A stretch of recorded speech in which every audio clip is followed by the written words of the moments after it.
that you were closest to? It was Ishkalak. It was just. Oh yeah, I know where that is. Yeah, Sure.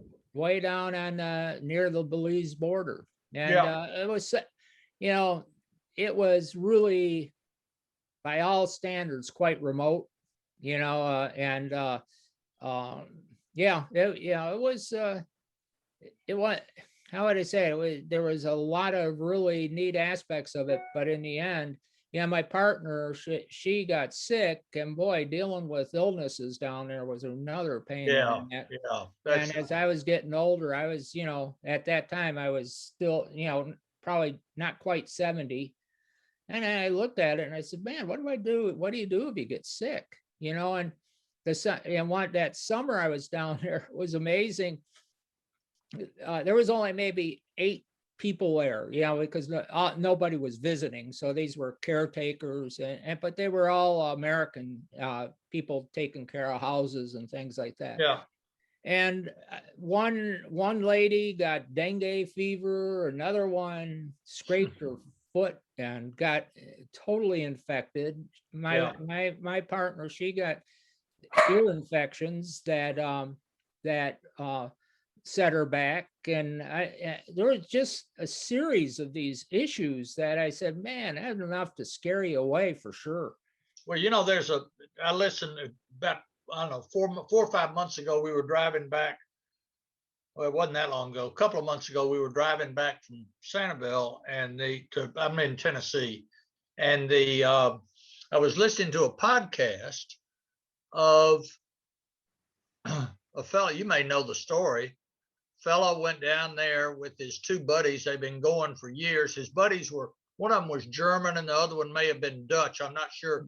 But anyway, he flat disappeared. Oh, geez. Man.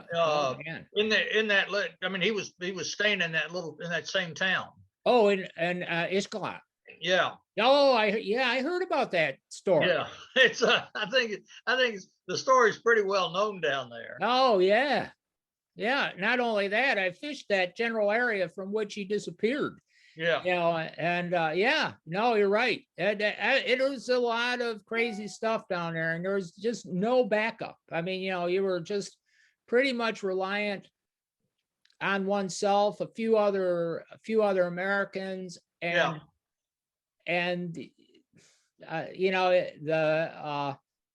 the police down there, I don't think really gave a hoot about you. So you were pretty well, I mean, I didn't realize how out on a limb you were. Well, I lived in Mexico at a time, and the police will care if you pay them. Exactly. And that's exactly the whole thing I learned down there, is that, and everybody expected, since you were somewhat considered a rich American, everybody expected that. Yeah. So it was a bittersweet experience, and the fishing was great and all of that. Oh, yeah. On the other hand, I wish I had thought it out a little more before I ever committed so seriously to having something built and trying to make it work. Yeah. So. Well, I'm back. Oh, there you go. I'm back. Okay. So far, we've got 6. We're getting towards the end of our season. This is actually our last meeting, Jerry. So what I am doing is I'm recording this.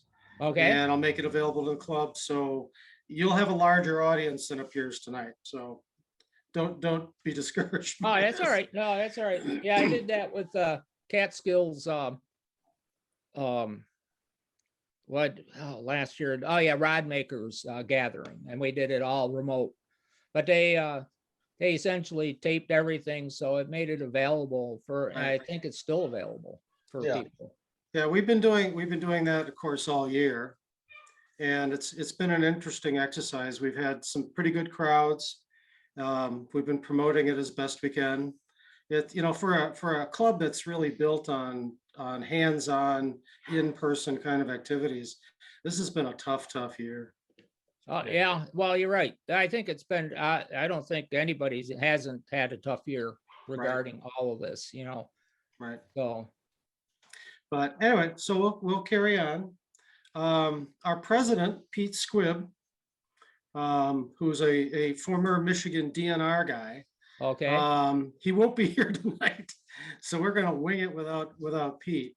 But what we typically do is we kind of welcome everybody on board as soon as folks get their cameras running. And then we go through kind of a fishing summary. There's the fishing actually down here has been really good. Yeah, that's what I hear. Norm's Yeah. been telling me that. Yeah. Yeah, and it started early. You know, stuff that you wouldn't expect on the beach. The snook have been on the beach for a month, Oh, man. and that's really early, as far as I understand. You know, Yeah. I'm kind of new to this game down here, but it's and it's fun. Yeah, no, that's, yeah, what I'm finding up here, I just kind of wanted to do something different than what I've done for all my life, which is the trout fishing. So I even up here, I've kind of been into the, you know, the stripers and everything else that this area has to offer. I was really hoping to get down to Florida a little more, since it's just really a puddle jump for me, but it's, Yeah, obviously the last year or two has been a real problem. sure. Do you have direct flights from Maryland? Yeah, oh yeah, from Baltimore. Yeah, Baltimore? and geez, a lot of them are anywhere from $100 to $200. Yeah, they're pretty cheap. Yeah, that I have Fort Myers are pretty cheap. If I flying from Montana, used to be a 3-leg journey. Yeah, I just start early in the morning. You wouldn't get there till late at night. So Right. Yeah, our flight to Detroit, bringing 2 dogs up was more expensive than for my wife and I. Yeah, it's $125 a seat for them to sit under the seat. Oh, So it's something, but so anyway, we can start talking about what's going on. So Pete sent me a note. And I'll just start with that. While everybody's joining us. Pete's been really, because he's got a DNR background and a fisheries background, he has engaged himself down here since he's lived here with guides and the Fish and Wildlife Commission is what their DNR is called down here, and got to know a lot of these folks. And of course, in 2018, we had that terrible red tide event. And that has stirred the pot for a lot of groups to engage on the environmental side, protect the fishery, protect freshwater, protect clean water. It's kind of what has energized our club in the last couple of years. But one of the latest things is, since the red tide, they've closed the season on redfish, on sea trout, and on snook, catch and release only, in order to try to build the stocks back after that event. So one of the and that closure is set to expire at the end of this month. And so Pete and some other guys from the club have been active in working with the Fish and Wildlife Commission to try to address that, and how they either can continue the closures, modify the closures, manage the zone that they manage differently. For example, in Southwest Florida, one of the management zones go all the way from Tampa to the Keys. And we've got 3 estuaries in that area. And of course, every estuary is different. And in our case, we have the Caloosahatchee, which is a drain from Lake Okeechobee. And in fact, they're starting to release blue-green algae down the Caloosahatchee. So that's going to end up in Pine Island Sound and in Sanival very shortly.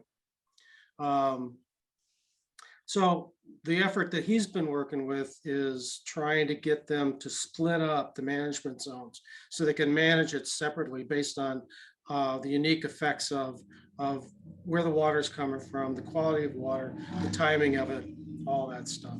So his latest news, let me see if I can find that.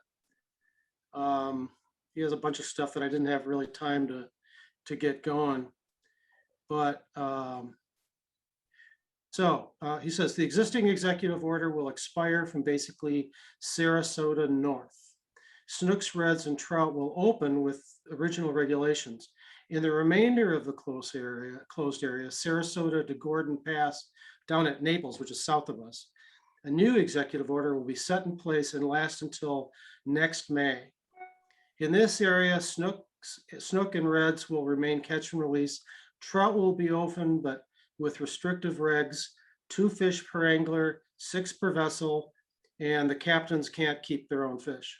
So, and they changed the slot side separate a bit. So that's a huge item win for us. So kudos to Pete and everybody involved in getting that done. There'll be more, once we get some more details on that and Pete's around to explain it, we'll get that online and share that with everybody. But that's really, really great news. So yeah, thanks to everybody that had a hand in making that happen. So I notice Norm's on board. Oh, where's Norm? He's there. He's not. I hear him. He's in hiding. Hey, Norm, He's how in you hiding. doing? Hey, Jerry, tell me some fish stories. Jerry and Norm go way back. Yeah, Got some Jerry, good fishing tales. Yeah. Jerry took me on a secret spot of his one time after I had my cancer surgery and showed me all the best spots. And I didn't catch on that he wasn't taking any of the good spots himself until I'd caught about 6 fish. Norm's good at finding him on his own. Yeah. No.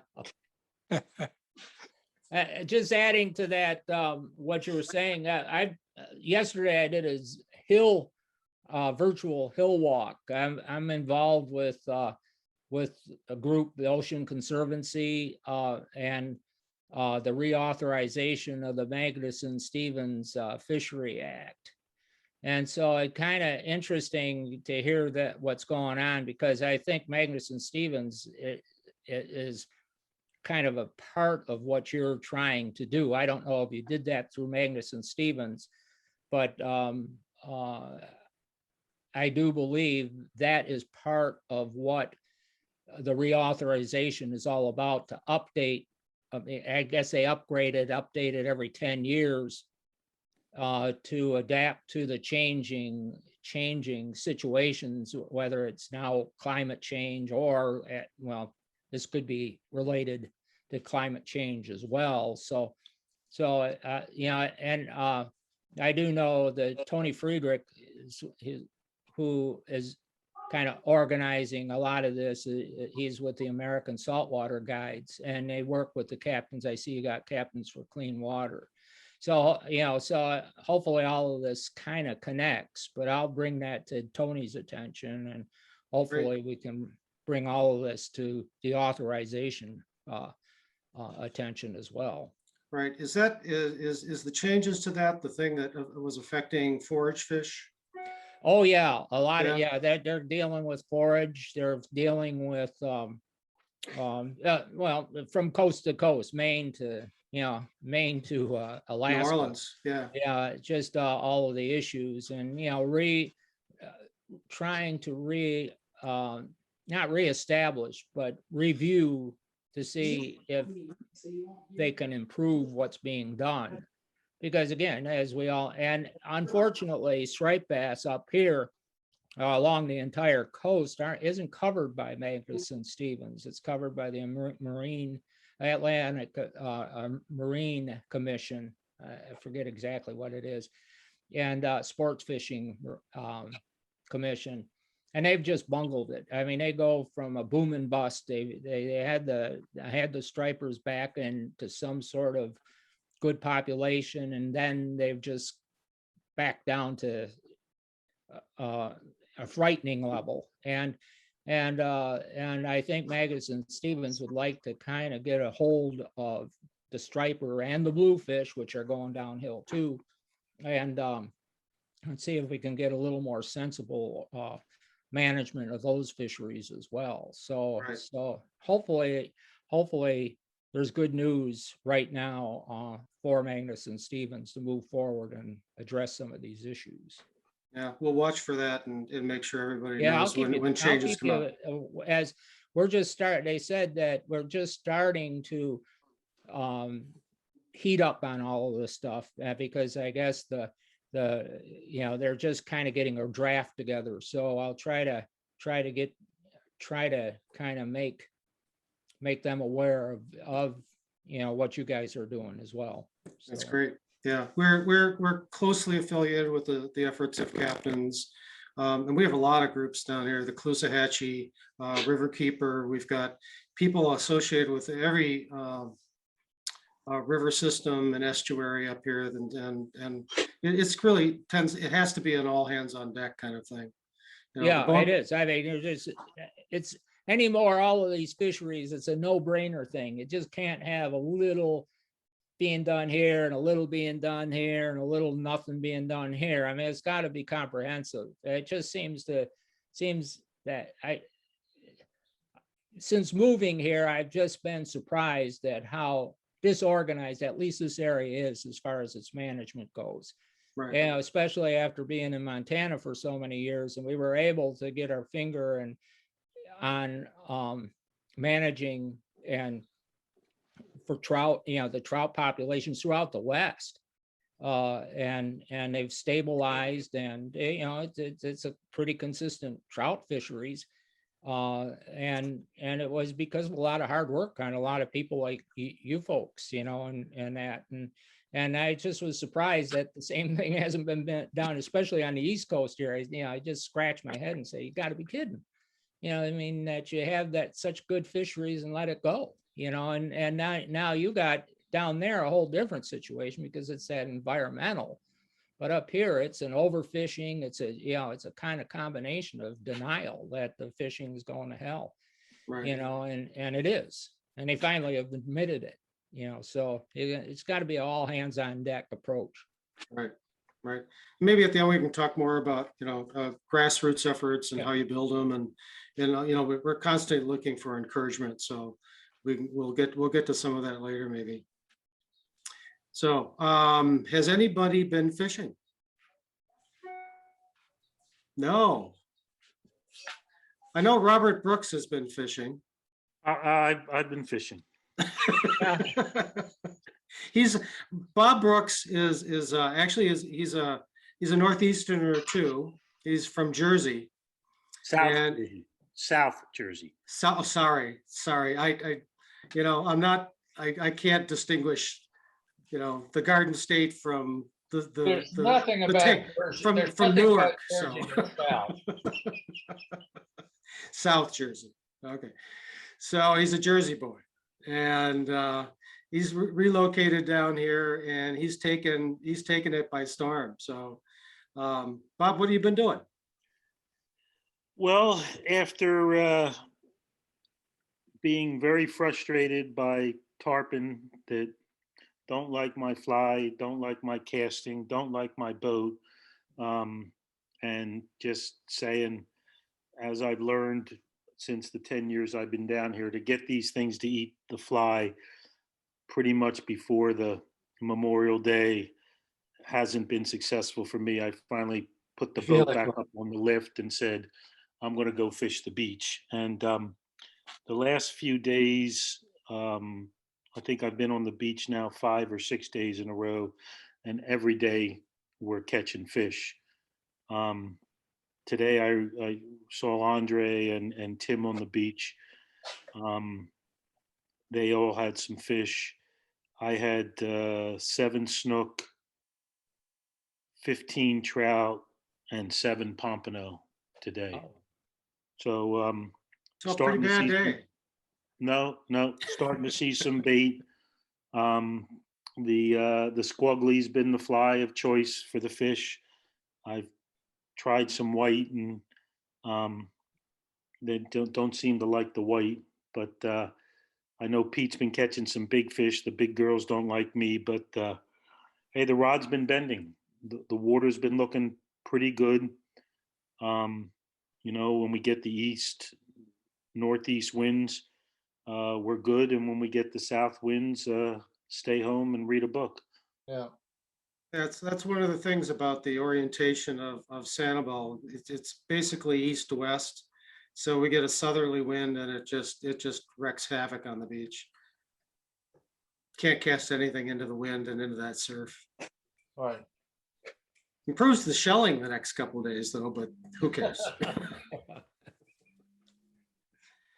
Anybody else today? Anybody else, any other news? This is Bob DeVore here.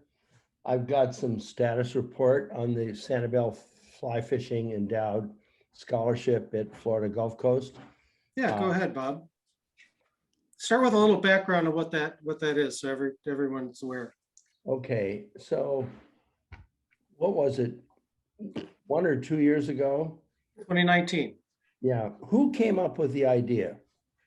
I think it was Pete that we needed to raise money for the scholarships. Yeah. Just to raise money for scholarships. That actually started with Pete and myself in a conversation at my workbench here in my garage. Perfect. It's absolutely brilliant.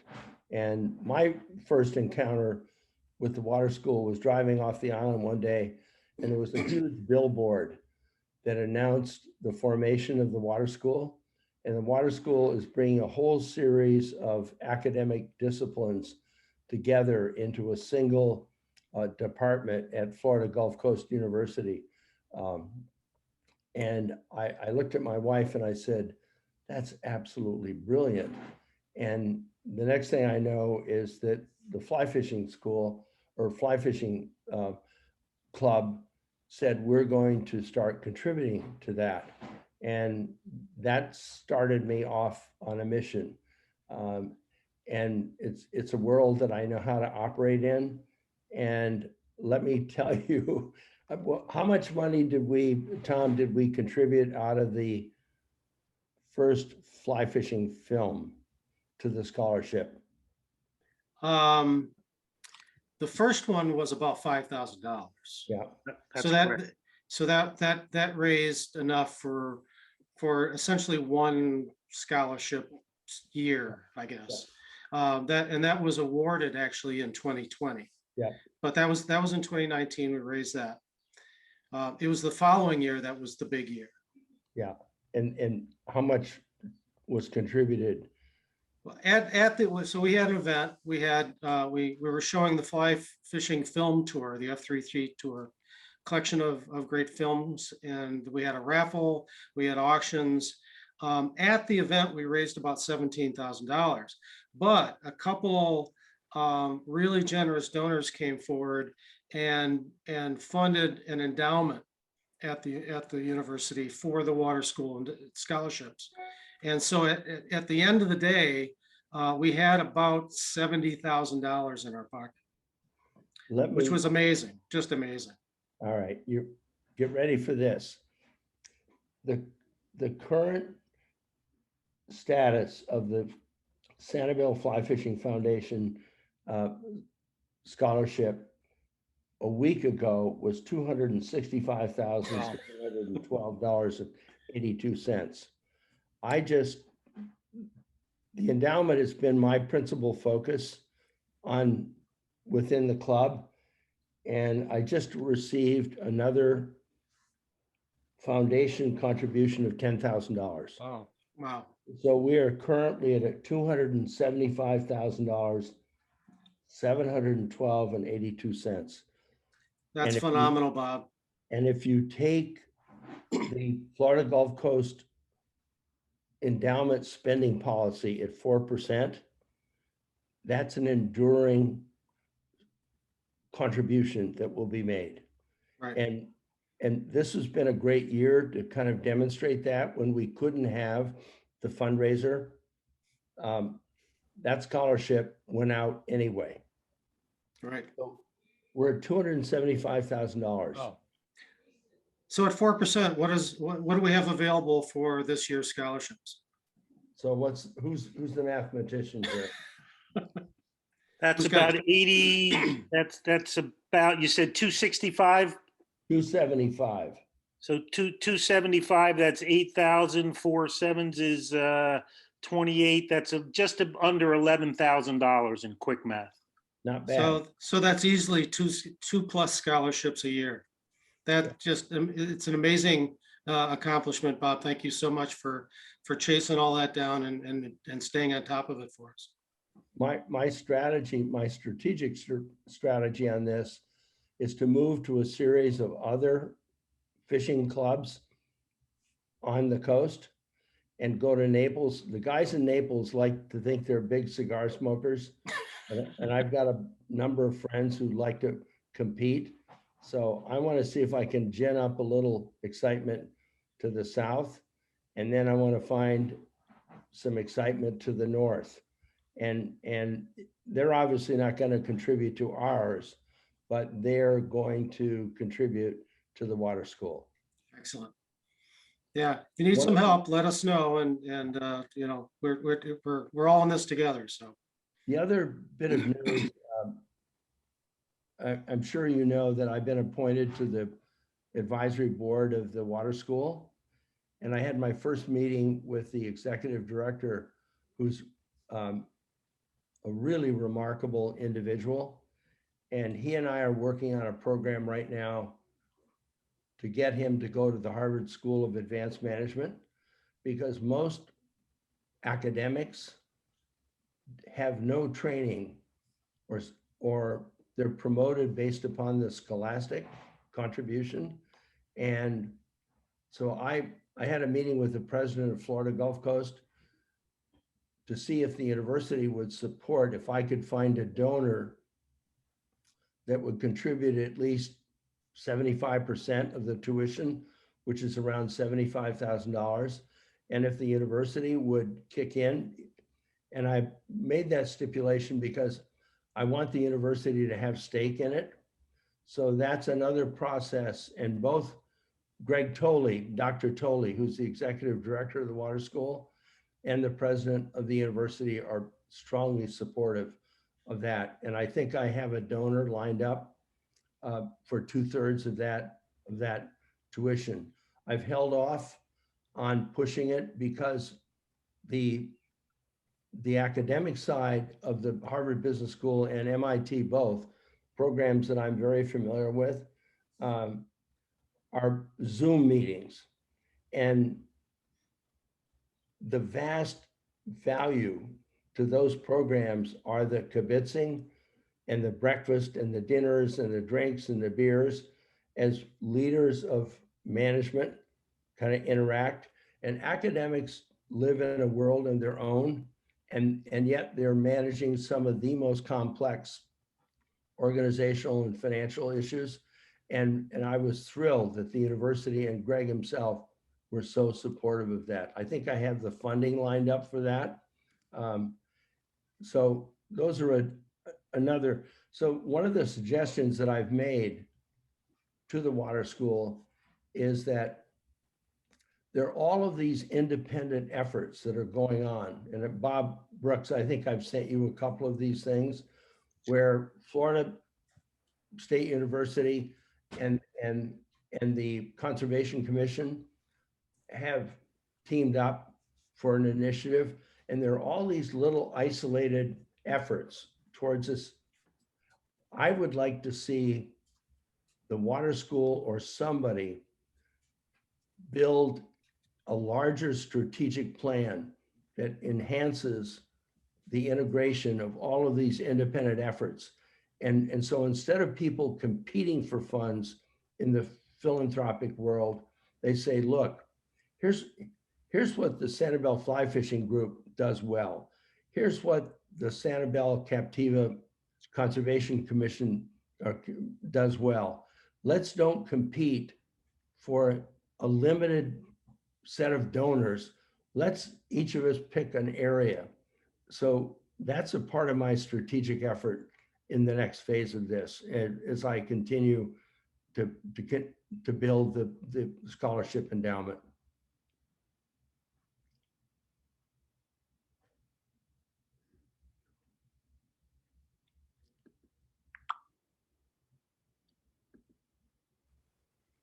Tom, you're muted. of course I am. Right. That's the mantra of this era. So since we're talking about money, I'll just give you a little background on where we are for the club. So we did have a fundraiser this year. It was an online fundraiser. I'm working out all the details of that, and I'll share with the membership kind of the total results of that in a little while. But I did want to show you, hang on. I did want to show you where we are standing in our bank. So let me just share the screen real quick.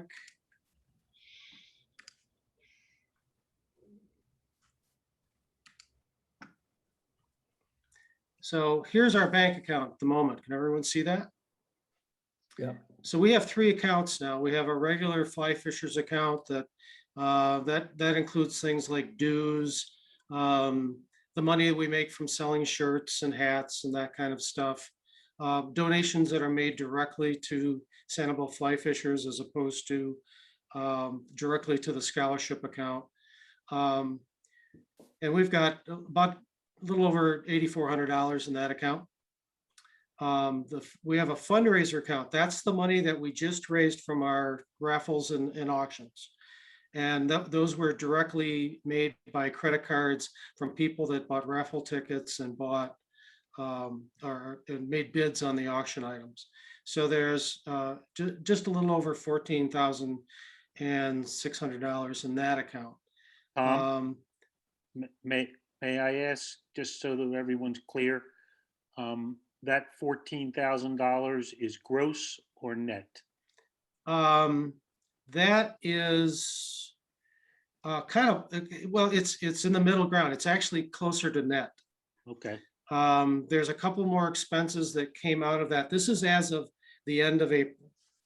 So there are a couple more expenses. We had to pay for some newspaper ads that won't show up until May. So, but as of April, that's where we stood. That's after all the fees were paid to Eventbrite? Yes, yes. This is actually cash that ended up in the account. So the way the fees are going, the fees get sucked out before we get the money. So it's not like we get money and then we pay the fees. It's simply taken out of the money before we see it. So this is it's close to net, other than the little bit of marketing expense that we had. And the last is the scholarship account itself, where there's about $4,000.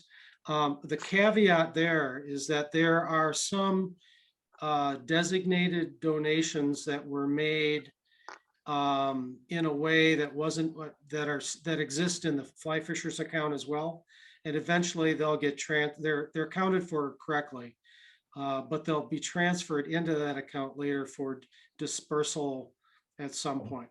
So, and of course, we'll make decisions about where all the money from the fundraiser went and where that goes as well. But you know, that'll come at a board meeting at some future point. But just so you know where we are, that's where we stand on our cash accounts. Tom, Yes. have a question. Yes, sir. On the fundraiser account, does that include the donations that were made?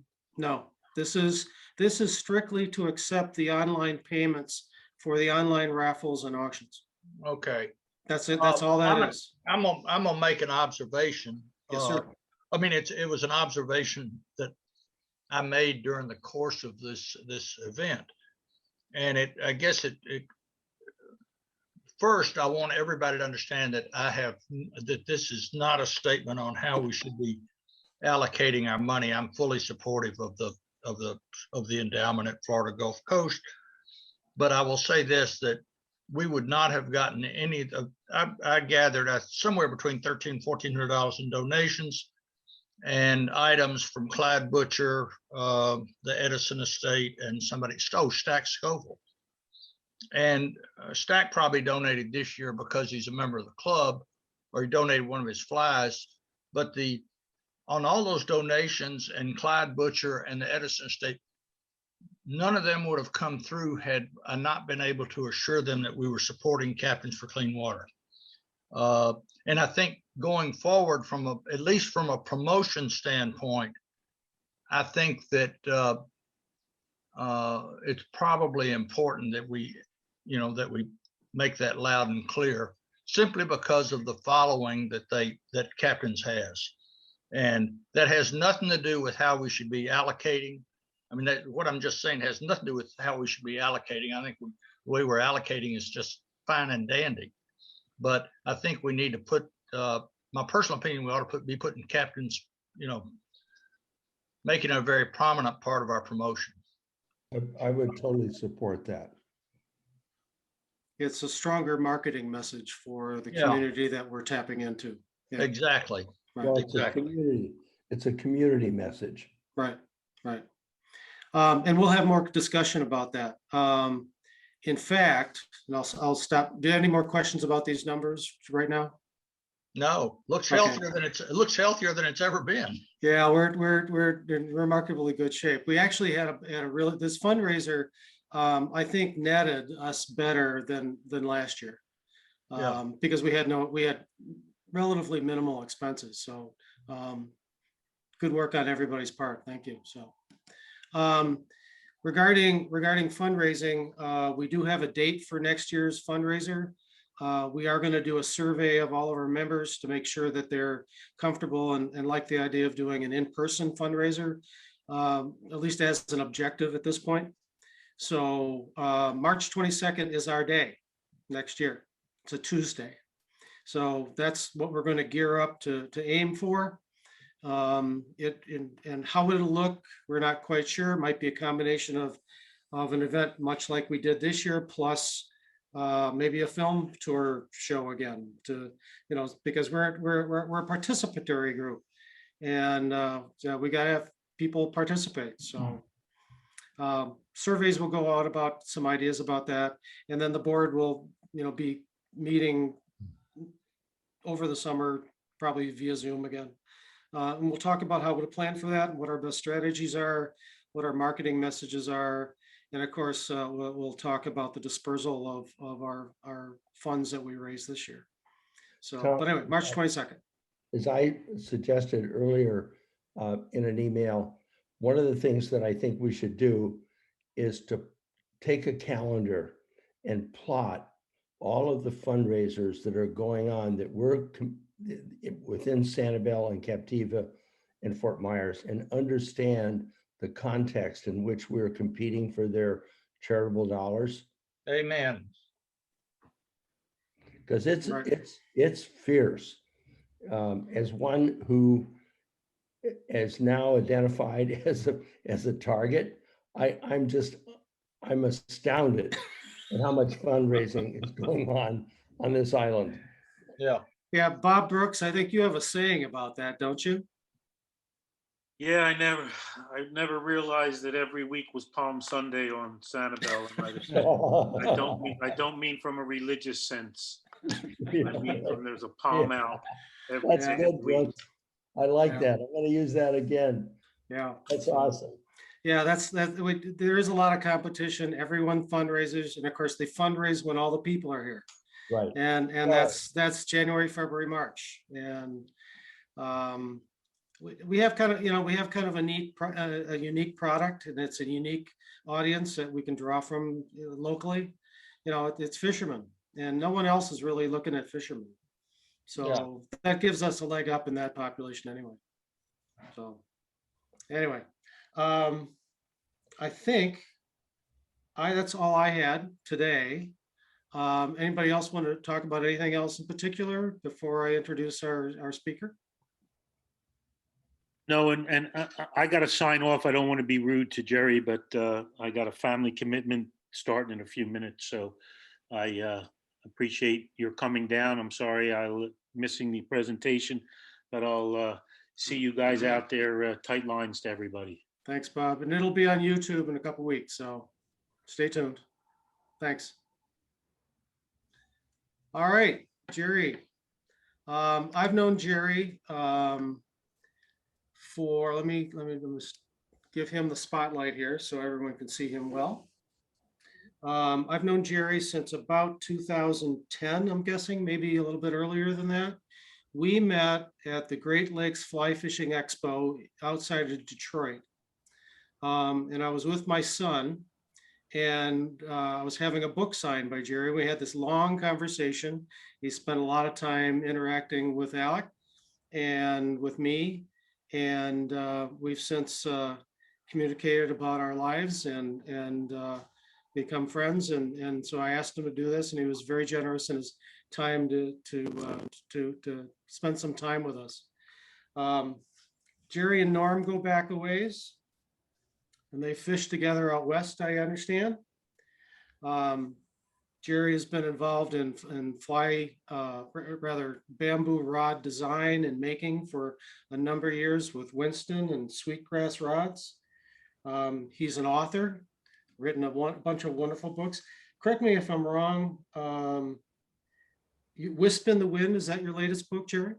No, can you hear me? Am I not on mute? Yes. Okay. Yeah. Yeah, no, let's see. I have one after that called Around the Next Bend, and then one a couple years ago called Holy Water. That's right. That's right. In fact, you sent me a copy of Holy Water. Oh, okay. Yeah. Wonderful read. Thank you. Right. So you're a wonderful author, and along with his brother Rick, are fishing legends in the Great Lakes and everywhere. So, and his brother's an author as well. So, and he's an environmentalist of the first order. So we'll talk about all that and his background. And Jerry, anything else you want to add? No, it sounds great. Okay.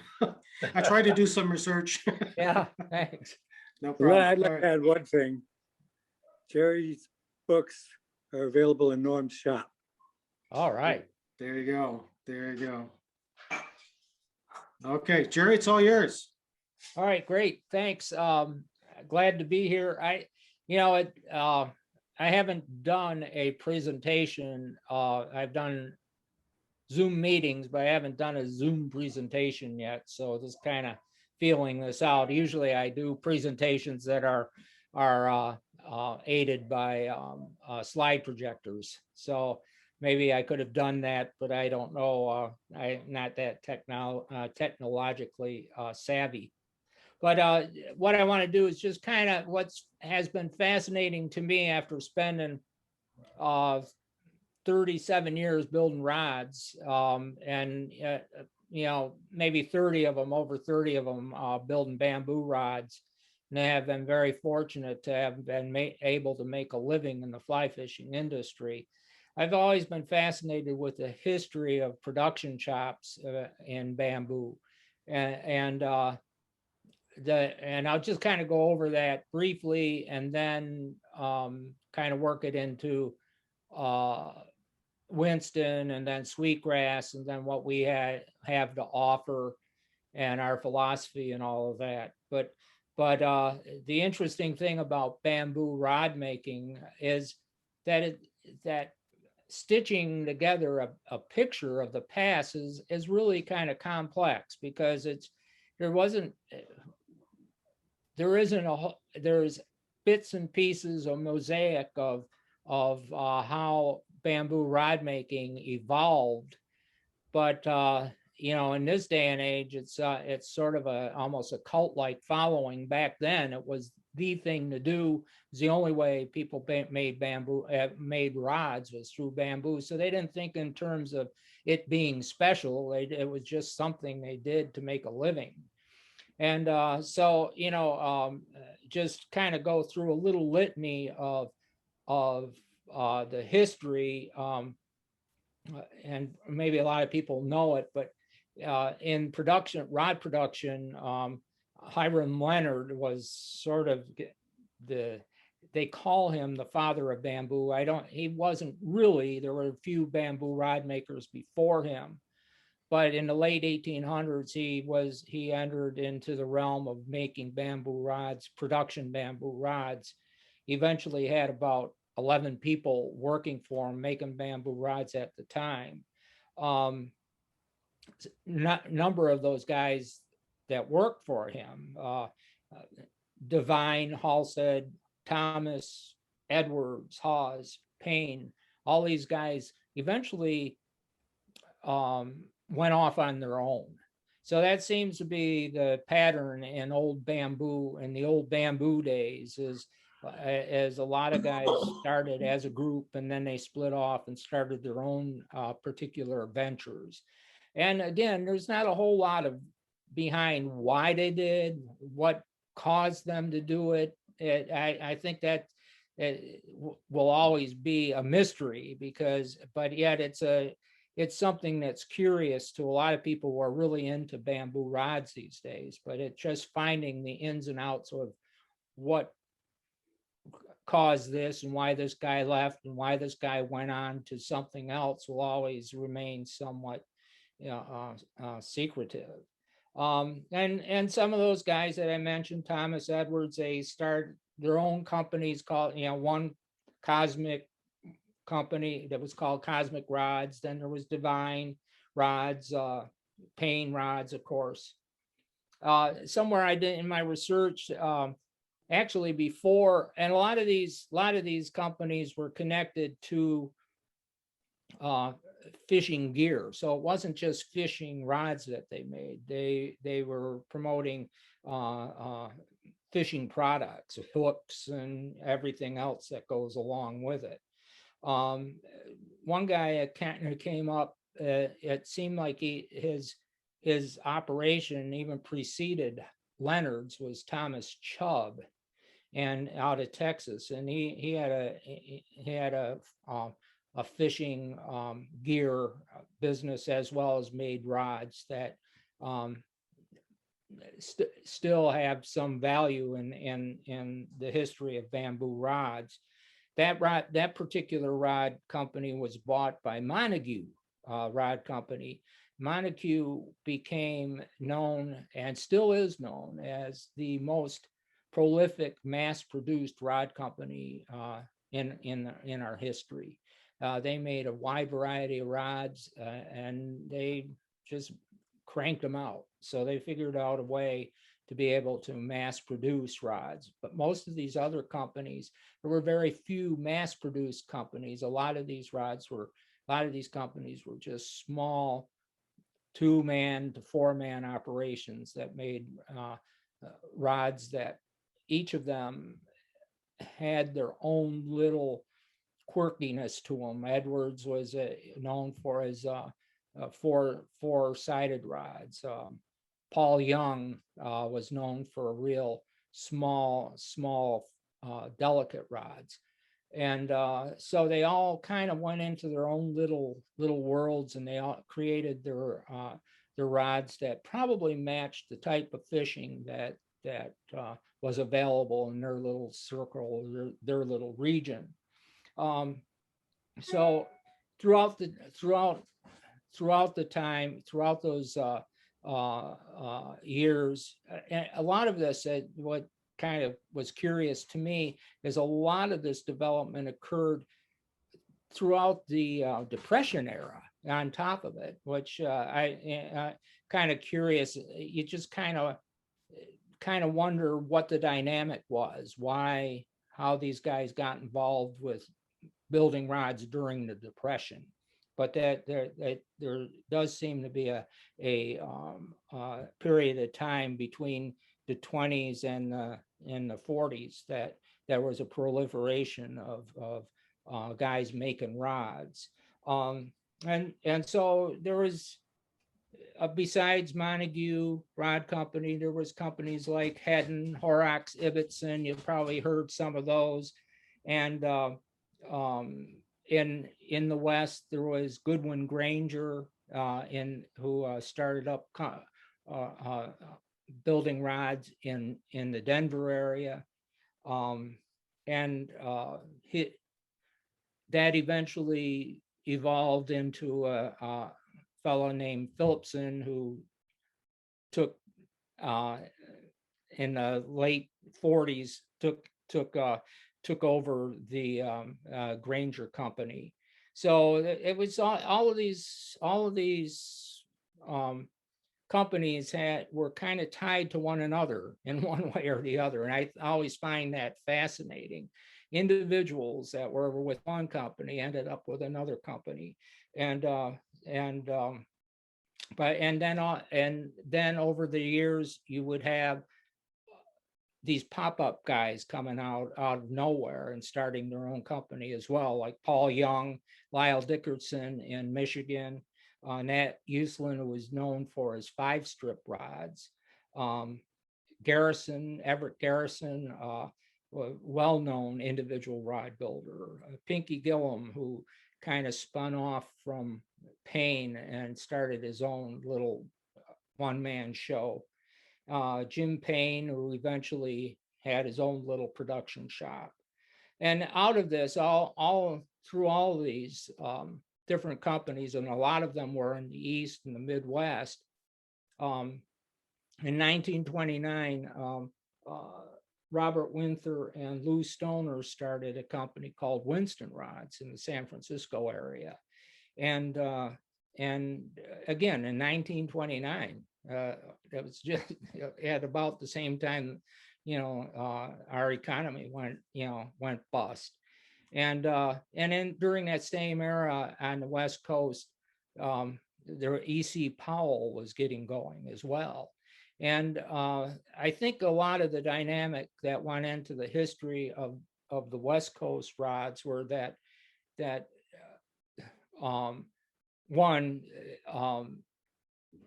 on the East Coast, most of the East Coast fisheries, at least the trout fisheries, were light line types of rods, and they weren't heavy enough for the West Coast steelhead. So I think that region spawned a whole different approach to building rods that were specific to the Pacific coast. So my history kind of links to the Winston and the evolving years of Winston that went through Lou Stoner, then Doug Merrick, and then Glenn and Tom Morgan bought the company in the early. Tom bought the company in the early 70s, and he hired Glenn, and Glenn eventually became an owner through sweat equity. And the interesting thing about Winston in the early 70s is that was about the time that the bamboo era was coming to a screeching halt because of the composite rod, particularly fiberglass. So slowly but surely, the bamboo production shops slowly but surely faded away. Probably a lot to do with those bamboo rod makers fading away as well. And there was nobody up and coming that took over any of those businesses either. So in the 70s, what was left, well, interestingly enough, that Thomas and Thomas bought a fellow named Tom Maxwell and Tom Dorsey, two Toms, bought what was left of the Montague equipment, and they started a company called Thomas and Thomas, TNT, as we know them now. So that was in the late 60s they did that.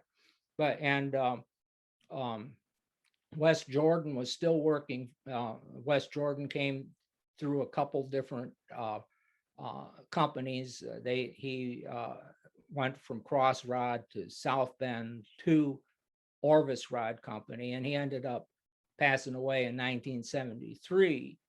And he was known to say in his final days that he was one of the last of the great rod makers.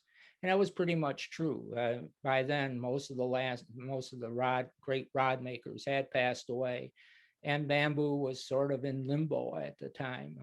Not a whole lot of demand for it, and I don't know if they even saw much of a future for it either. That's kind of hard to piece that together as well. But it was kept alive by Thomas and Thomas. Winston, Orvis had continuation of building bamboo rods. There were a few individuals that kept it going. Gary Howells, who used to work for Winston, and the fellow that I don't think I put his name down. He worked a bit for Thomas and Thomas as well. But and then the interesting thing was that Winston was the one company that did keep a commitment to bamboo. It was just a sidelight for Winston as they got into the production of fiberglass, and eventually they got into the production of some of the finest built, and I still consider this true, some of the finest built graphite rods ever, especially the first few iterations of graphite were excellent. Tom Morgan's designs in the IM6 era are about as good a rod as you still can get, as far as if you're really into dry fly fishing, particularly dry fly trout fishing, of course. So from my standpoint, how this kind of all kind of dovetails into my existence was that in the mid 70s, I just was kind of decided I wanted to get out of teaching, and I just wanted to go fishing for the rest of my life or figure out a way to do that. And I lived in Idaho for a while, mid 70s, and worked for the Forest Service, and eventually got married.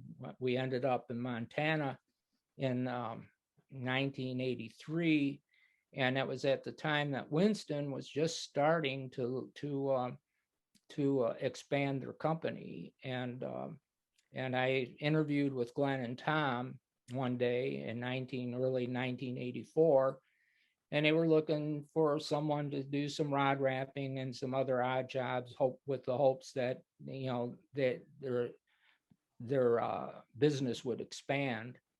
And they were looking for someone who actually fished as well, and they encouraged me to fish and encouraged me to take the time and be flexible enough to fish and do the work. And that was for me, I just, again, perfect. And I just stumbled into a situation.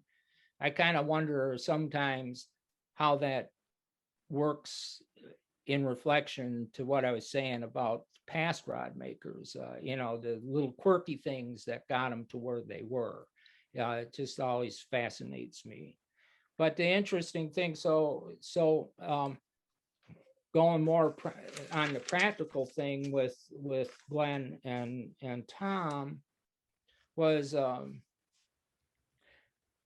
over the years I learned rod building, but learned the interesting thing learning rod building from Tom was he was a guy just a perfectionist, almost OCD in a way, and so there was no room for error and no room for imperfection in Tom's world. So once you kind of got past that, it just was a good discipline to learn how to build anything with that kind of scrutiny. And he was always looking over your shoulder to make sure everything was done properly. And this was primarily for his graphites. And the original graphites that we made were just works of art at Winston. So that was unlike what was being built at that time. Most rods were utilitarian in their construction, where Tom was more not only utilitarian, but he wanted them to be works of art. Glenn, who was his partner, was primarily, not primarily, he was 100% carrying on the bamboo tradition. The interesting thing I learned with Glenn was that he, up to that point, had known all of the owners of Winston, of which there weren't many. There was Stoner and Robert Winther, and the name Winston came from the contraction of Winther and Stoner, and that's where he got Winston. So he knew those guys when he used to go to the shop with his grandfather way back when. And then he knew Doug Merrick, and he worked with Doug Merrick in the transition of when Tom bought the company. And so Glenn's history is unique. We know he's one of those guys that's been building rods now for 50 some years, building bamboo, which puts him in a unique class, even compared to the historical masters of bamboo. But the interesting thing with Glenn, unlike a lot of those historical figures that we don't know much about their lives, we do know a whole lot more about Glenn's life.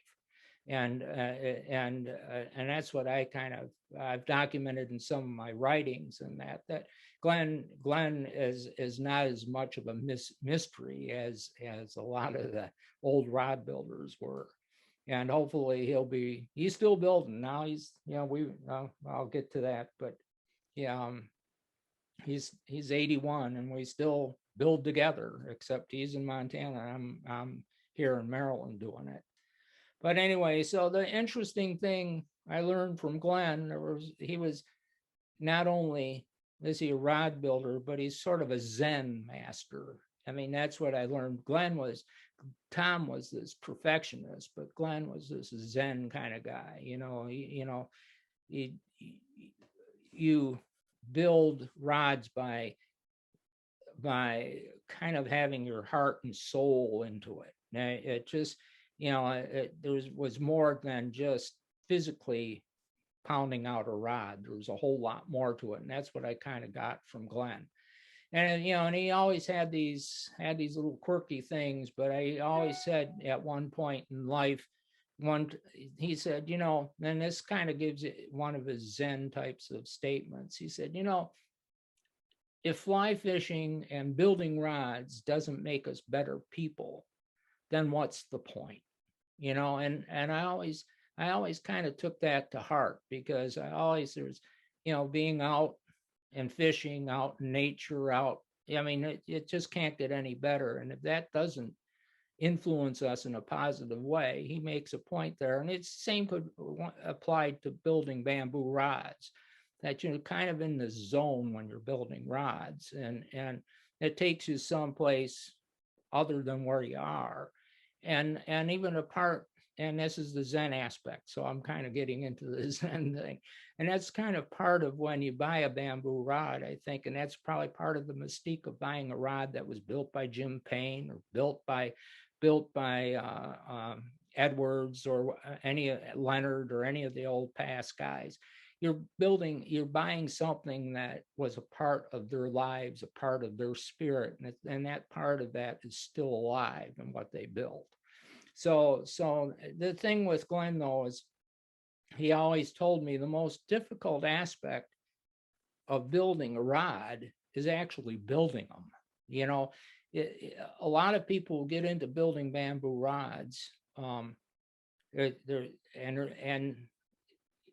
starting in the 1990s, after the movie A River Runs Through It, there was a proliferation of rod makers, and there still is. And it's it has kind of awakened the bamboo spirit. There's more builders now than ever, probably more rods built than ever. And a lot of them are good, and a lot of them are just hobbyists who are building rods. And, so there's variations of quality, but it's keeping the bamboo spirit alive. But the biggest thing is to build bamboo rods and make a living at it is difficult, because it just requires an uncommon dedication and commitment to repetitive routine. I mean, there's just so many aspects to building a bamboo rod, but they don't get built unless you just put your nose to the grindstone and you keep building them. And again, that kind of takes you to the point where I was talking with Glenn, talking about getting into a zone, and that zone takes you somewhere else while you're building these rods. So I've kind of learned a lot from Glenn and Tom, just their influence over the years, and very fortunate to have been able to step into that situation. In 1991, I was given the opportunity to start building bamboo rods with Glenn. Went from being the manager and quality control of their graphite department to building bamboo with Glenn. And Glenn, over the years, was very encouraging to me to fish whenever I could, wherever I could. He encouraged me to write. He's a guy who actually he was sort of selfless in that way. I mean, he just gave me, and he gave a lot of other people this opportunity, but most of them, I would say every one of them, didn't take advantage of the opportunity that Glenn gave me. And I took advantage. I wrote, I traveled, I did everything, and I still was able to build rods when I came back. And from promoting, I'd go on the road, give talks about bamboo. I'd give talks, go to the shows and all of that. And so I give Glenn 100% credit for giving me the opportunity to do all of that. I said, when I was setting this up with Tom, so that kind of gives me gives sort of a long-winded, I hope it wasn't too long-winded, history of bamboo through the Winston era.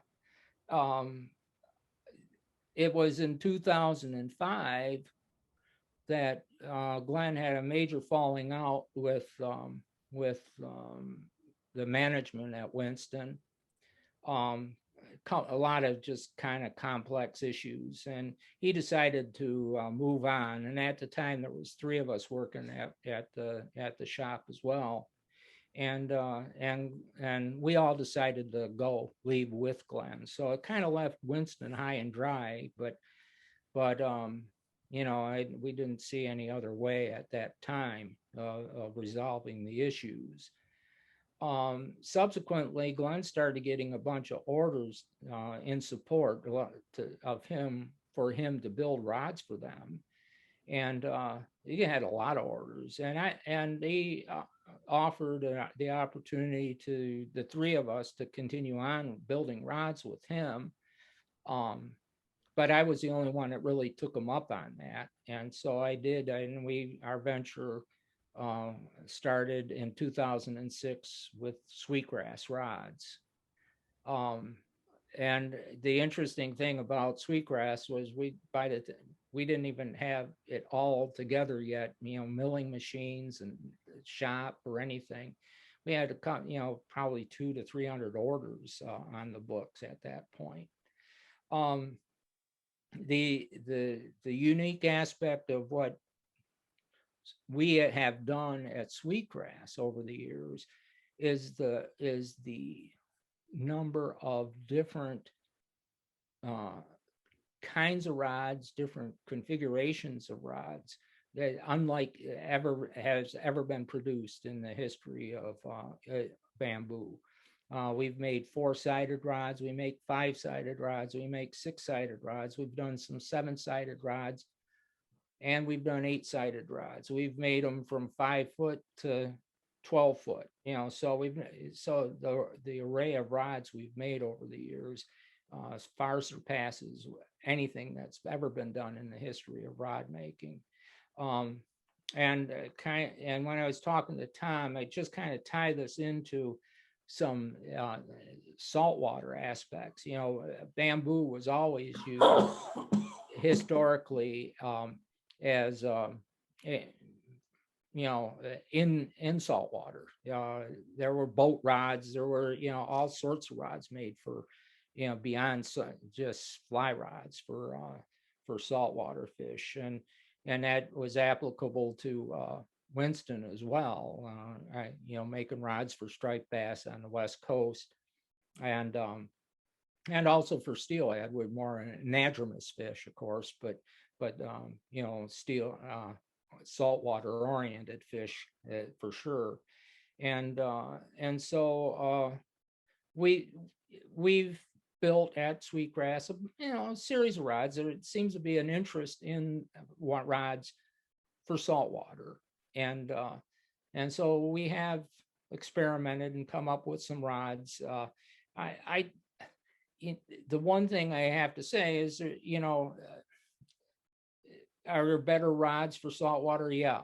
I mean, I'm not sure from a saltwater standpoint if there's any advantage having a bamboo rod. The interesting thing is that for some people, there's just a challenge of, and more folks doing this, challenge of seeing how many different species they can catch on a bamboo rod. And I do that to a degree as well. I've done it with the stripers here, and the sea trout and other species. I've got catfish on them now, and largemouth bass and smallmouth bass, and so there's sort of a unique aspect of trying to catch different species on bamboo. But when I was in Mexico, when I lived in Mexico, I did see a real advantage in bamboo for bonefish. They my little house that I had down there was right on the bonefish flat. But the bonefish were real picky. It was like fishing for brown trout in a spring creek. They just seemed to know, you'd sneeze and they'd run away. And so I noticed with bamboo the ability to gently land a fly, very much like you do on a spring creek. Gently land a Crazy Charlie or whatever you're using for a bonefish on a particular day, and it wouldn't spook them. I'd use longer leaders, and so I did notice there was a real advantage that came from the delicate aspect of the bone of a bamboo rod fishing for bonefish, and they were fun to catch on a bamboo as well. Easy to land. Where I would find a bit difficulty with a bamboo would be fishing a bamboo out of a boat for big fish, because of the torque that you might have to put on the rod at especially when you get the fish up to the boat. But I think Norm and I have talked about it, even off the beach fishing for snook and as pompano and sea trout. I just work just fine, especially for landing, because you can slide the fish up into the shallows. So if someone's interested in bamboo for the saltwater, it's very doable. I'm not sure they have any more advantage, offer a tremendous amount of advantage over some of the graphite, but it just kind of connects you in a different way to the fisheries. I remember, even in the old, just as kind of another sidelight, Glenn used to, at Winston, they used to make these really big, thick butted boat rods, 6-foot boat rods for a organization in Florida. I think it was the Zane Grey Club, and that particular club was devoted to fishing for deep sea fish with traditional gear. And one of the traditional gears was big bamboo boat rods. So Glenn would every now and then make I think 30 or 40 blanks, and they would be sent to Florida and be finished off for the boat rods as well. So there's definitely a connection between bamboo and saltwater in a lot of aspects. But for the most part, where bamboo really excels is trout fishing, especially small, delicate situations. I think bamboo can't be beat in those types of situations. I'm finding up here in the Northeast, the little streams that we have, bamboo is perfect, because even small graphites don't seem to have the delicateness that the bamboo has to offer. Let me see. Let me just see if I had anything else I was going to say here.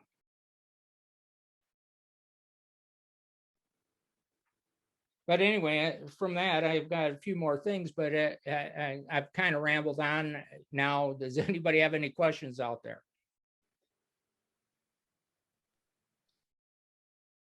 So you talked about the proliferation of new makers after, I think sometimes people just call it the movie. Right. A river Right. runs through it, right? So that wasn't my inspiration to get into fly fishing. I'd learned when I was 7, but certainly it's still a fairly small club, right, of makers.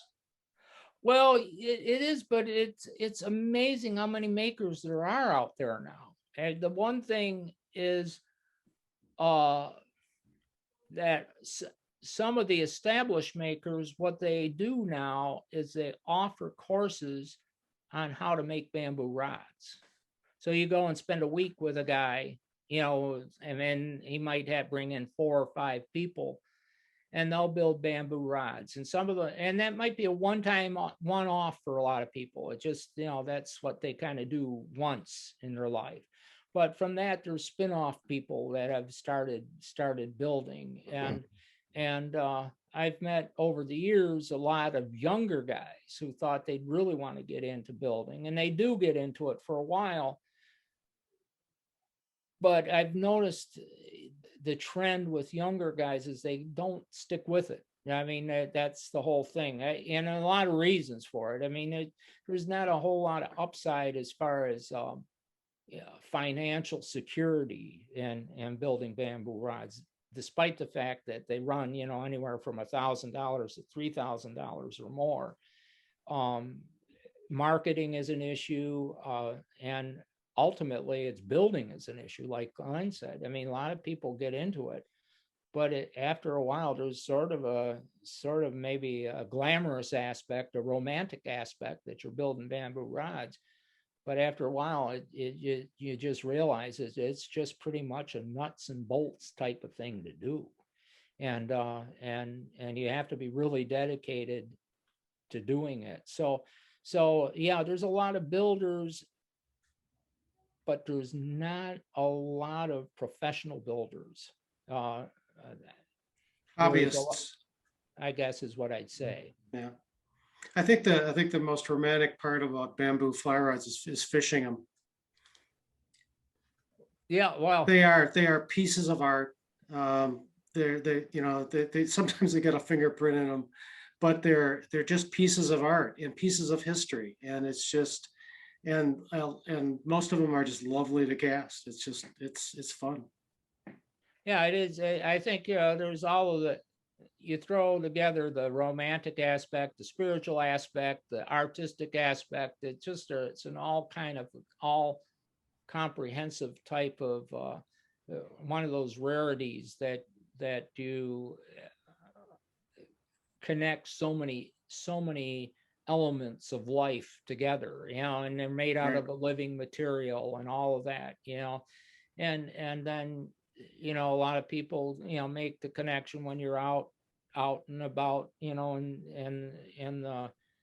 in the outdoors. There's that sort of magical spiritual aspect about it all, and it just kind of all comes together with the bamboo. But I always like the aspect there's so much blood, sweat, and tears that go into each of the rods you build, that there is a part of that builder, still the spirit of that builder still in that rod. And that's probably the appeal of buying old bamboo rods to a lot of people. I'm not a collector of bamboo rods. I know a lot of collectors, but I can understand why you would collect them.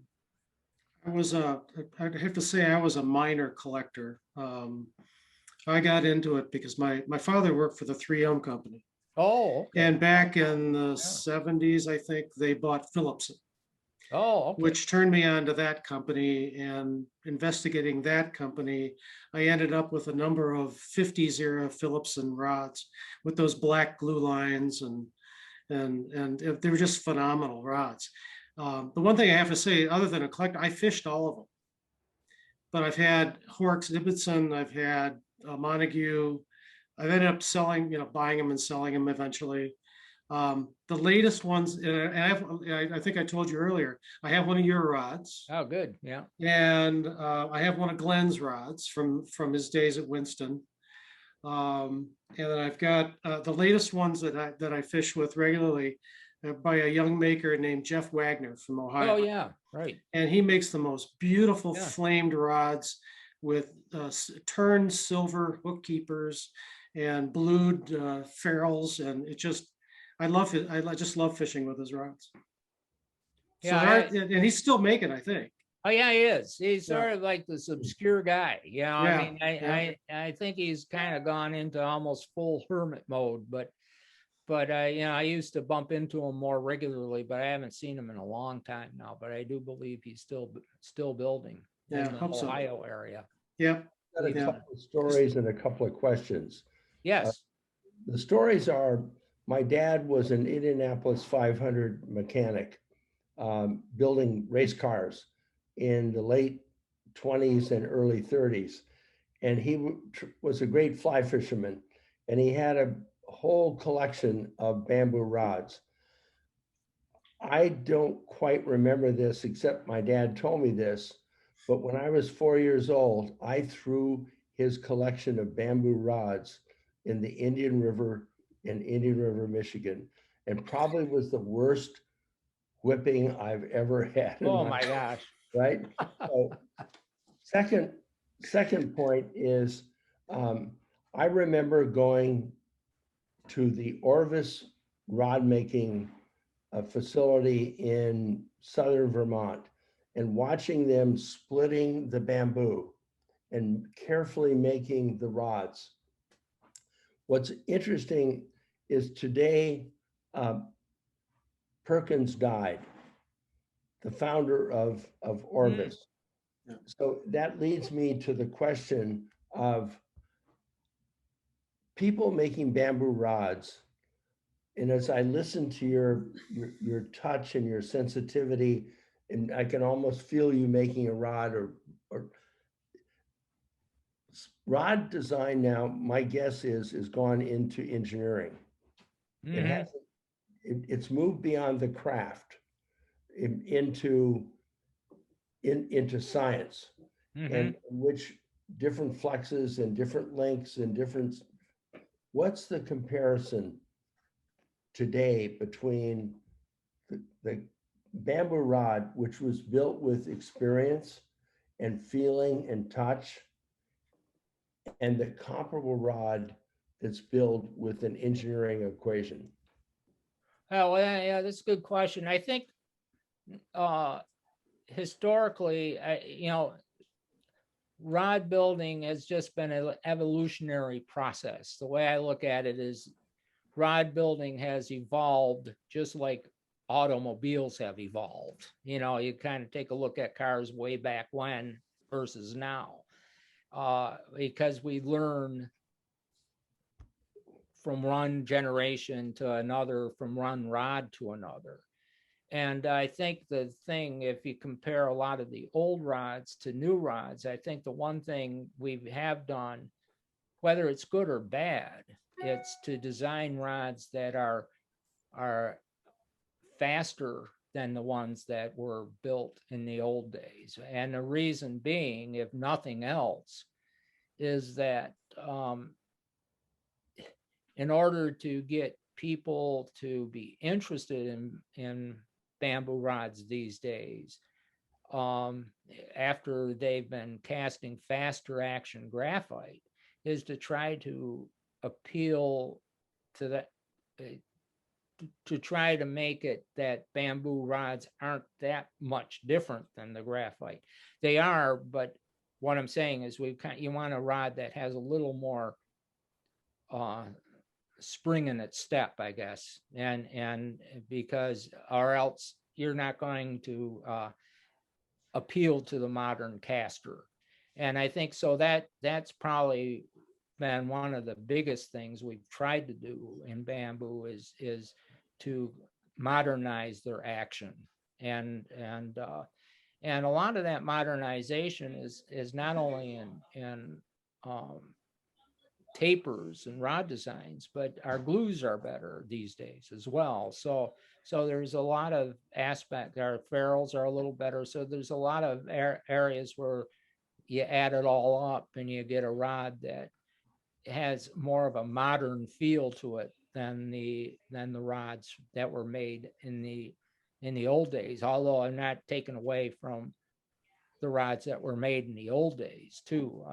Some of those rods there, as I was saying, there was the mass-produced rods that were just for a guy to go down and catch crappie in his local pond, and then there were the rods that Jim Payne made that were made for fishing delicate streams in Michigan. So even then there was advancements made. But I would say that these days, we've built on the knowledge of the past, and I'm not sure how much further it can go either. I mean, how much more can you do? I don't know. I think a lot of modernization in bamboo has been in the cosmetics of it, as Tom was saying, glued reel seats, and just all sorts of different types of artful ways to make a rod look better. But I don't know if that makes them perform better. Yeah, my sense as a business person is that the best niche is romanticism versus technology. Mm-hmm. Yeah. And both are valid. Yeah. Yeah. If you can blend them both, you're onto something. And to a certain degree, we have. The one thing, kind of adding from the Winston stand or the Sweetgrass standpoint is that, something that I had my fingers in right from the get-go, especially because I designed them for Winston, but we really never produced them, was the 5-strip rod. Historically, 5-strip rods were looked down upon in the world of bamboo rod makers. So there weren't many made. A guy named Nat Uslan used to make them, but there weren't many made in historical bamboo past. But we were able to take the 5-strip rods and design a rod that's really springy, really has a lot of snap to it, but it still maintains a certain the delicateness that you need as well. So that's kind of was, I think, the one thing we brought, and that's one thing that personally I had my finger in, is to bring 5-strip rods to the forefront where they haven't ever really been produced in any number in the past, but we have been able to do that, and they're very popular because they have an action that is very similar to, as I was saying earlier, the IM6 material of Winston in the early of Winston graphites in the late 80s, when Tom Morgan first designed one of the, as I noted, one of the best graphite rods ever designed was the IM6. And we've kind of emulated that, particularly in our 5-strip construction. What is the purpose of an 8-strip rod other than to say you could do it? That's pretty much it.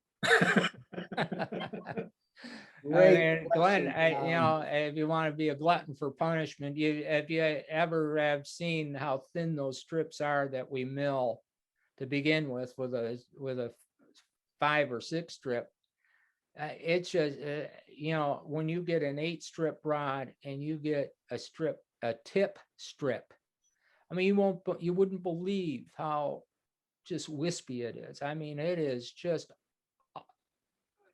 like less than a blade of grass, and yet he puts it together and you get an 8-strip rod. Yeah, other than the there's no real practical reason to make a 8-strip rod other than saying you made it. Yeah. And buying one, you'd be the first kid on your block, maybe the first kid in your state to have a 8-strip rod. But other than that, just a sidelight story on that though is when I did a kind of a gathering in Switzerland years ago, and there was a rod builder there who, and this was fascinating. He's not a commercial rod builder. He just loves building rods. And he built a series of 7.5-foot 5-weight rods. He did the math on each of them at each, maybe I think 3-inch station. And he made a 6-strip rod, a 7-strip rod, an 8-strip rod, a 7-strip rod, 4-strip rod. He did solid construction and hollow construction. He had this whole array of rods there. He claimed that at each measuring station, he was able to convert the measurements, the cross-section area, to be exact in each of those.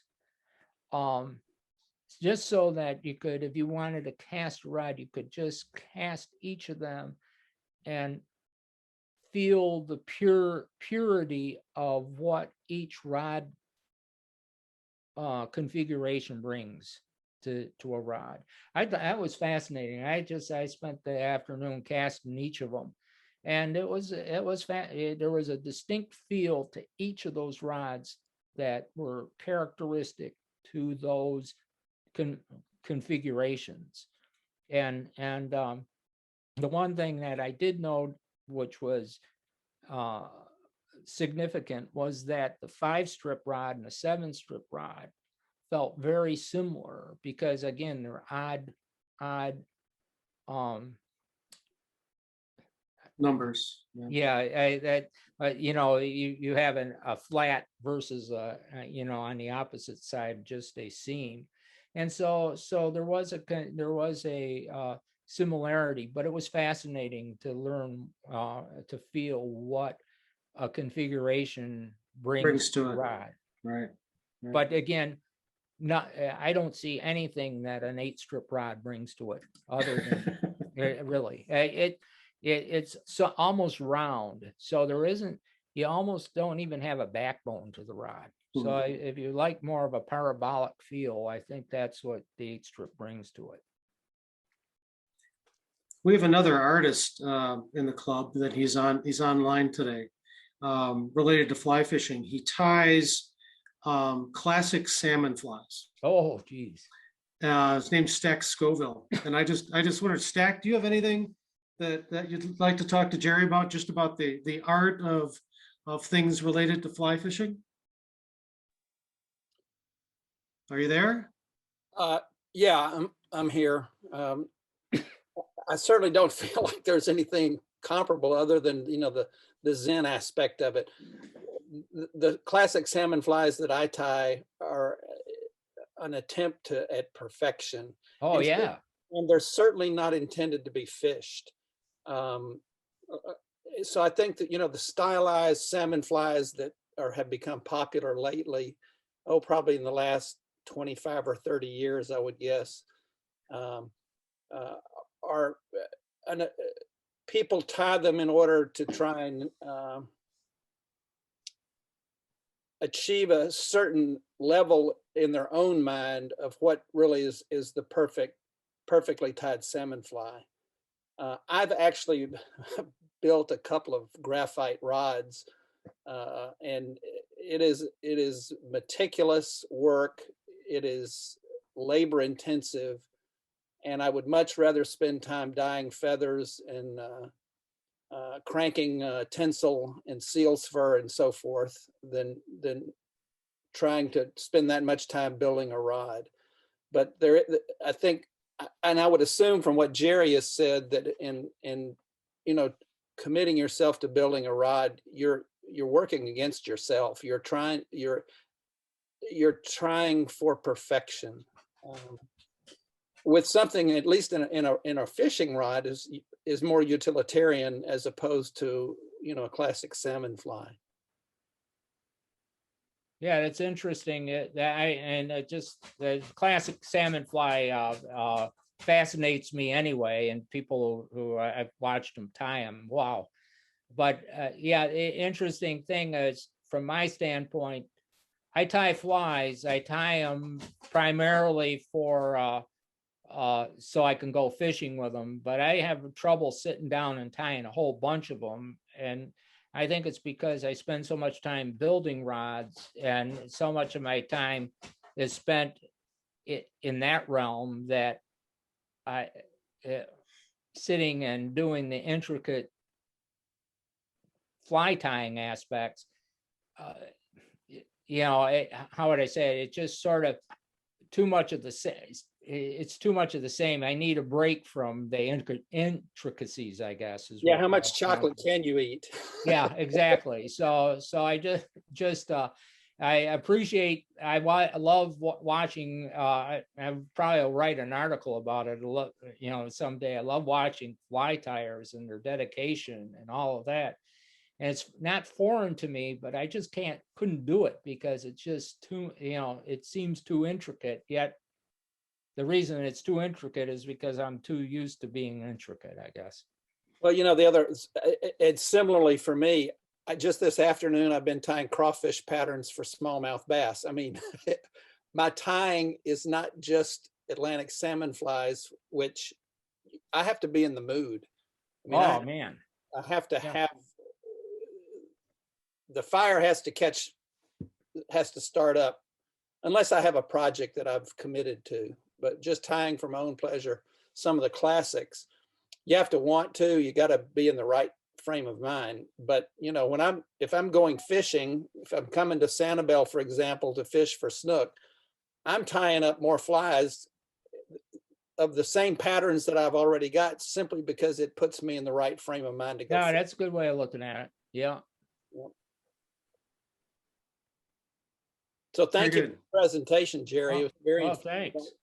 Only I didn't get to hear about the first half because of puppy duties, but yeah. From my standpoint, thank you so much for offering this information about your history and the bamboo rod. Right. Well, thank you. Thank you. Any more questions for Jerry? Yeah, I'd just like to add a couple of stories about Jerry. Okay, go ahead, Norm. Having known Jerry for now more than 20 years, he and I have had some interesting and convoluted and funny things happen. But what the best thing for me was learning just by watching these guys, how they build the rods. And if you go in there, what used to be their production facility there in Twin Bridges, I was stunned at the perfectionism and how many blanks ended up in the trash. They are looking for perfection. A guy came in there one day while I was there with a different brand rod, bamboo rod, and he went to Glenn and asked Glenn to critique it. And Glenn asked him, "Are you sure?" And the guy said, "Yeah, I want to see what you think of it." And when he left, he was almost in tears because Glenn found all these things that shouldn't have been done, or things that maybe should have been done to the bamboo rod. And Glenn and Jerry are masters of the construction. Now, I found out it wasn't too hard to get Jerry to step away from the bench and go fishing once in a while. So that's been more of my center. And I don't think I would have the patience to start a bamboo rod, but they're beautiful items. I only have one, and that was because I helped edit one of Jerry's books. He showed up one time at my cabin in Montana, Dillon, Montana, and holding a bamboo rod, a quad, four-sided. And I said, "Well, that's a beautiful rod, Jerry." And Jerry said, "Well, it's for you." And I said, "What for?" He said, "Because you edited my book." I said, "Jerry, you way overpaid me for this one. I got to make it up to you somehow. So we get together, fish up there for the trout, down here to fish for the snook. And Jerry has caught the biggest calf top sail catfish of anyone I know on a bamboo rod. I'm still at it with the catfish. The other day I caught a beautiful channel cat and a beautiful blue catfish. So I'm keeping up my catfish talents for the next time I come down there. Good, good.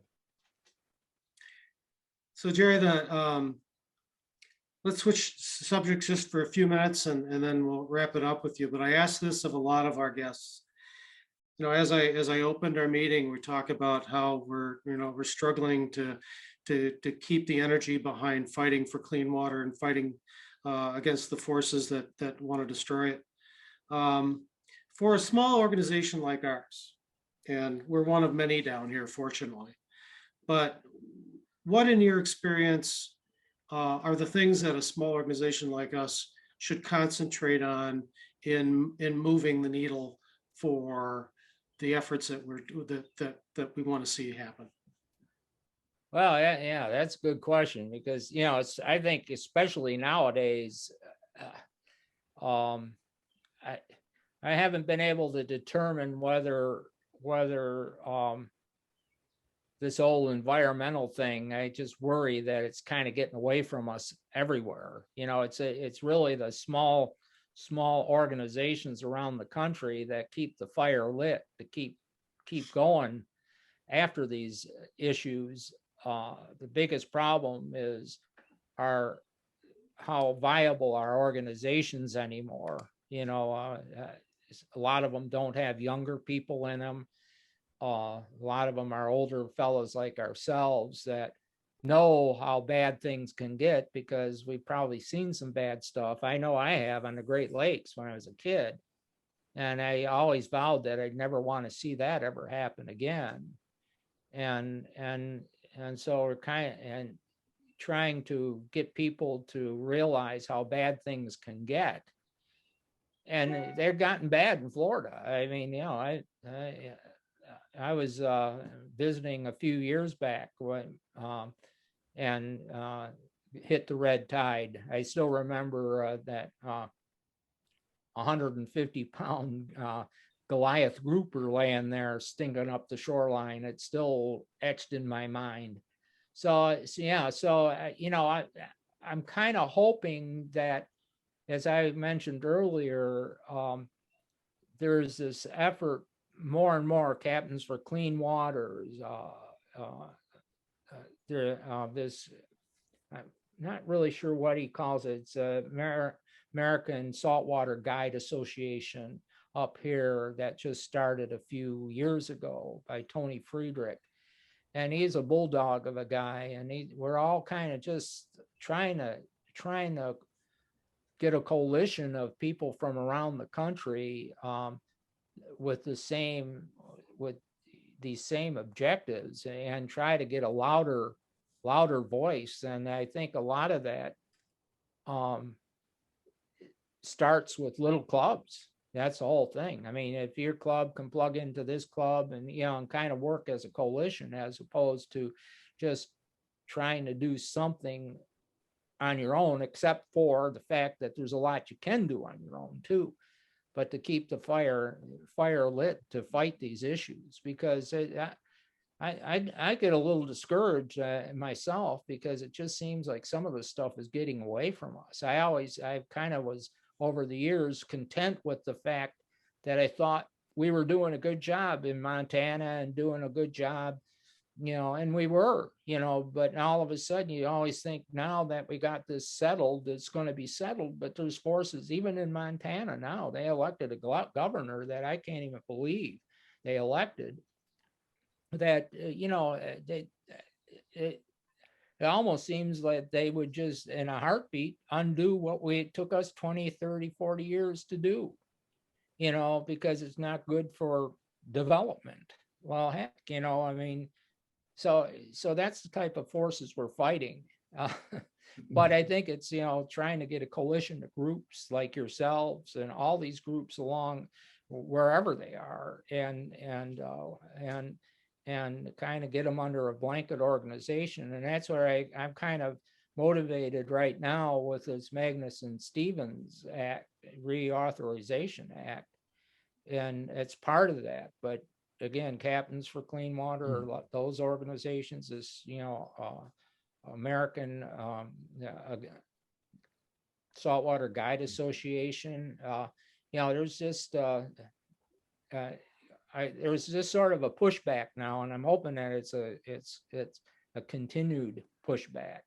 But we've got to, we just can't just sit back and just go fishing, I guess. That's my thing. I mean, as much as I'd like to just go fishing and not worry about anything, you got to worry. I mean, even though I don't have that many more years, I would like to have a legacy of saying, that I tried to leave something behind for future generations. And I think that should be all of our goals.